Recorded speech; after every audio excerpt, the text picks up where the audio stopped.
welcome back to my channel. My name is Paige and this is my open book.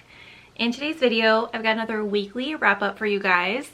So grab a drink, grab a snack, and let's chat about the books I read last week in the second week of September. So I actually only read 3 books this week. I read 2 ebooks and 1 physical book. So let's talk about the ebooks first because I kind of hinted at one of them last week already. So last week I told you guys that I had already started Dare You to Hate Me by B. Celeste on my Kindle. And this is a college football romance. And this is, I don't want to call it a second chance, but basically the 2 main characters, Aiden and Ivy, they were childhood best friends. But Ivy had a really hard home life, so she would kind of, you know, spend almost all of her time with Aiden. He was kind of like a safe space for her. And unfortunately, her home life got to the point where she decided to run away. And she asked Aiden to go with her, but he couldn't because he was, you know, really devoted to his high school football career. And he, you know, he had a loving family that he didn't want to leave behind. That kind of like ruined their friendship. She ran away and had to be like out on her own for years. And now their paths are crossing again in college. He got kicked out of the university he originally went with after high school. And she is finally able to put herself through school after kind of roughing it on her own as a runaway. She's been through a lot. There is a trigger warning for unaliving yourself for this book, so just keep that in mind because that is something that Ivy went through. Now that Aiden knows that he's going to the same school as Ivy, he is not going to give up on her. He wants to be back in her life again because, you know, he never stopped seeing her as like his best friend, right? Obviously, Ivy is scared to let him in again because, you know, she's been through a lot. Yeah, this one was really emotional, but in a good way.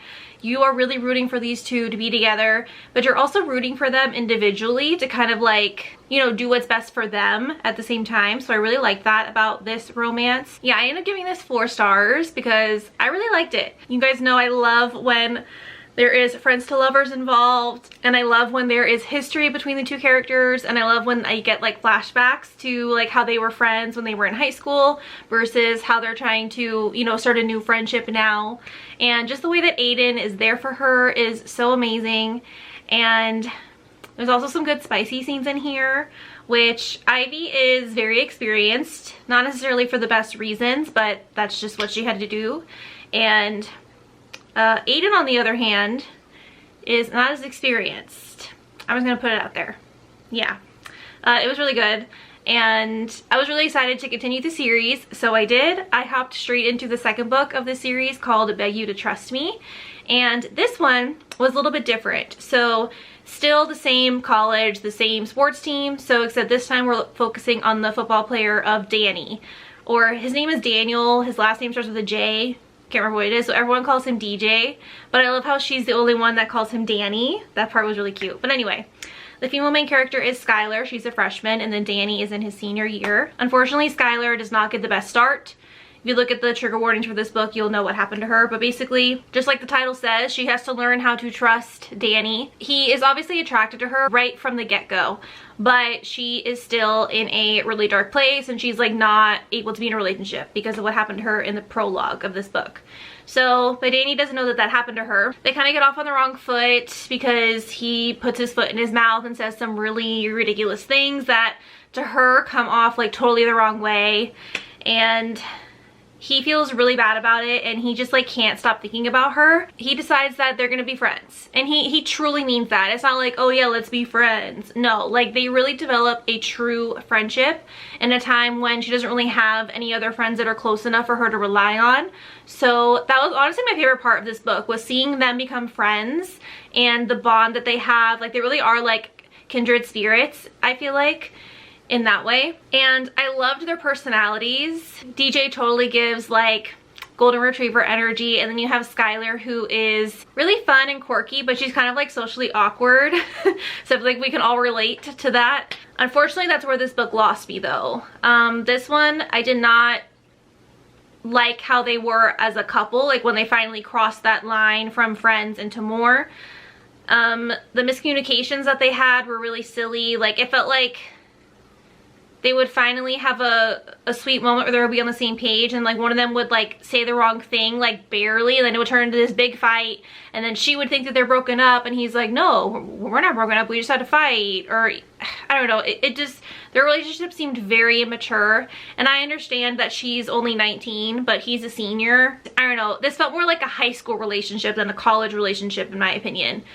And it could be because like in the first book, their relationship was very mature, so it felt kind of like going backwards with this one. So this one kind of missed the mark for me compared to the first book. And plus, the plot of this one was kind of slow. Like there were definitely parts of the book where I was like skimming just because I felt like the plot wasn't enough to keep me intrigued. Basically, like one of the side plots is that like Danny is dealing with like an almost injury, and he knows he's not gonna be able to be in football much longer, but he's like trying to stick it out. So like he's talking about how he knows football is not his forever thing, but at the same time he also doesn't really know what his forever thing is. But it's like that never really mounted to anything important. Like I think he ends up deciding to do an internship over the summer and then going into like a graduate program for marketing or something. I don't know. Or that part was just kind of like there, like it's like an afterthought. And then another subplot of Skylar's journey is like she has this roommate that she doesn't get along with, and again that felt very high school to me. Like it was like the mean girl that she felt like she had to be friends with, and then she was like spreading rumors about her, but then she would still like feel bad for like wanting to move out and not live with her. I don't know, again that part just kind of fell flat for me. Their friendship was really sweet, and if you like Friends to Lovers, you'll probably still like that aspect of it. But in my opinion, the romance side of it, like when they're finally in a relationship, that part, like, it wasn't enough for me personally. So I think I'm gonna give this one like 3 stars maybe. Like it was okay. I don't know. I'm on the fence about this one. It didn't wow me for sure. But I will definitely continue the series because the next book, it's not out yet. I think it comes out in December, I want to say, but don't quote me. But the next book, it's about the couple that's very prevalent in the first 2 books. They're like the perfect couple that everybody always goes to for advice because they've been together since they were like in middle school or high school, and they have like a really great, like strong relationship from the outside. But apparently they've been having issues because at the end of this book, he proposes and she says no. So now I'm like, I need the next book like now because I thought this couple was great, like the perfect couple everyone like wants to be, but clearly something happened that we don't even know about because she said no to his proposal. So I definitely want to continue the series. The first book was strong enough for me to want to continue, even though the second book was kind of a disappointment. So those are my thoughts on those 2 ebooks that I read. And I'm definitely still in like my sports romance mood, but I also kind of want to read a small town romance. So I don't know. I ended up putting polls on my Instagram. If you're not following me on Instagram, I have it linked down below. My handle is also Paige's Open Book on there if you're interested. So be sure you're following me so that when I post polls about like what book I should read next, or you know, little things like that, you guys will see it firsthand and you'll be able to help me decide. Because right now, I have no idea what I'm going to read next. To be fully honest with you, I have no idea. So we'll see. And moving on to the main event of what I read this week, I finally got my copy of Things We Left Behind by Lucy Score. If you're new to my channel, I am obsessed with this entire series. Things We Never Got Over and Things We Hide from the Light. Those were like definitely in my top 5 books of the year.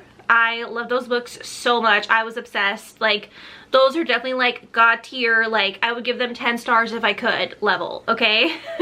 Knox Morgan is like one of my favorite book boyfriends, and I also really loved Nash in the second book. I don't know, but anyway, finally got the 3rd book. I pre-ordered it and I got it from Amazon, and spoiler alert if you can't tell by all the tabs that I put in this thing, I loved it. 5-star read. This is about Lucien and Sloane. So they were, are you sensing a theme with things that I like? They were childhood friends, well, like high school friends, but something huge happened that made them sworn enemies. So you're getting the build-up and the tension between these 2 characters throughout the whole series leading up to this point and in this book. So when they finally like let the tension break and they finally like decide to sleep together, you know, the one time to get it out of their systems. I was like screaming and kicking my feet. Like, Lucy Score, she just knows what she's doing, okay? She can do no wrong in my eyes right now. I have not read a book by her that I didn't like. So I knew I was gonna love this. She did not disappoint. I will say, I don't think this one is my favorite of the series. I think the first one will always be my favorite just because, you know, that's like when you first get introduced to this town of Knockemout, Virginia, and you just fall in love with the characters so much. So I think the first one has my favorite romance. The second book, I think, had the best plot, in my opinion. Like, I loved the arc of Nash's character, you know, being a cop that gets shot and like figuring out who done it. But this one definitely had the best spicy scenes and the best like banter. If you're an enemies to lovers fan, this is probably going to be your favorite because the enemies to lovers vibes were vibing in this. Okay, it was amazing. Just like the way they like talk shit to each other is amazing. It's almost like talking shit to each other is like their comfort level. So like when they would like start to get freaked out about their feelings for each other, they'd be like, okay, can you start talking shit to me again so I can be mad at you? Because that's what's familiar. It sounds really weird to say out loud, but when you read their story, like you get it. The history that they have together is next level. Like, they definitely went through some deep stuff together. So it totally makes sense why they treat each other the way they do. I think that's usually why I don't like enemies to lovers, because usually I feel like really that's why you're mad, or like I feel like they overreact. But this one, it definitely makes sense from both sides. It was cool like seeing Lucien develop as a character as well, because he's obviously like the very like dark and broody, like the silent type. They call him Suit Daddy because he's like always in a suit no matter what setting he's in, and he just always seems really like uptight, like no emotions. And then you have Sloane, who's like the town librarian, and she like wears her heart on her sleeve. She's like very quirky and outspoken. And yeah, their dynamic was just fun. It was just fun. This book was such a good time. I enjoyed every second of it. And if you haven't read this series yet, what are you doing? Stop everything else that you're reading. Don't go on Instagram. Don't watch TV or a movie. Just go buy this series and read it. Please. You will not regret it. I love this series with my whole heart. And I'm honestly sad that it's over. This even had like a bonus epilogue where it's like 10 years later and you can see like all the couples and the families, and that just like warmed my heart, and I definitely got teary-eyed. Like, now I have to say goodbye to this world that I just want to live in for the rest of my life. But it's okay. I don't know which Lucy Score book I want to read next, because now I feel like what else will compare? You know what I mean? I've already read Forever Never, which I love that one. But I read that before I read the series. So now I'm like scared to read anything else by Lucy Score because I don't know if it's gonna live up to these expectations that I have. So I'm probably gonna have to take a break from her for a bit. Just so that I can come back with like a fresh set of eyes after I've read other things. And this isn't like right on the top of my brain. So if you know other books by Lucy Score that you loved, let me know in the comments down below. If you feel like helping me figure out what I'm going to read next, because I'm truly at a loss. Like, I have so many books. I'm looking at my stacks behind you, and I got 2 big stacks of books that I picked out for my Fall TBR, and I don't even know where to start. So if you feel like it, go watch my Fall TBR. Let me know what book I should read next. Help a sister out, because I'm at a loss. But we'll figure it out. And yeah, that's gonna be it for this weekly wrap up. Like I said, I only read 3 books, but this was worth it, okay? I really wanted to like be able to soak this in, and I did. So give this video a like if you are still enjoying the weekly wrap up format. Be sure to comment down below, help me decide what I'm gonna read next, and hit that subscribe button so you won't miss out on my future videos. And I'll see you next time. Bye.